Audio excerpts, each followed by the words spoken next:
আজকে আমার কাছে আছে DJI Action 5 Pro আর DJI Osmo Pocket 3। আর আপনারা যদি এই ক্যামেরাটা পারচেস করার প্ল্যান করছেন তাহলে এই ভিডিওটা আপনাদেরকে খুব ভালোভাবে গাইড করতে পারে।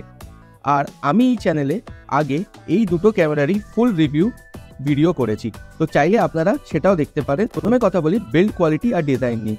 যদি দেখি আমরা Action 5 Pro হলো খুবই একটা রাগেড অ্যান্ড টাফ ক্যামেরা। তো এটা বেসিক্যালি ইউজ করা হয় মোস্টলি আউটডোর অ্যাক্টিভিটি, ব্লগ অথবা স্পোর্টস অ্যাডভেঞ্চার টাইপ অফ অ্যাক্টিভিটিতে। আর এটা ডাস্ট অ্যান্ড ওয়াটারপ্রুফ। অন্যদিকে যদি দেখি পকেট 3 হলো একটা পকেট সাইজের ক্যামেরা, যেটা কিনা আপনারা ইজিলি পকেটে ক্যারি করতে পারবেন। আর এতে একটা মেকানিক্যাল গিম্বল আছে, আর এটাতে আপনি এক হাতে ধরে খুব ইজিলিভাবে ভিডিও শ্যুট করতে পারবেন। এটাতে একটা টাচ স্ক্রিন ডিসপ্লে আছে, যেটা কিনা ব্লগারদের জন্য খুবই হেল্পফুল। আর এটা ডাস্ট অ্যান্ড ওয়াটারপ্রুফ না, তো আপনাকে এটা ওয়াটার আর ডাস্ট থেকে বাঁচিয়ে রাখতে হবে। আর এটার বিল্ড কোয়ালিটিও খুবই ভালো, কিন্তু এটা Action 5 Proর মতন অতটা রাফ অ্যান্ড টাফ না। এটা খুব professional look and feel provide করে।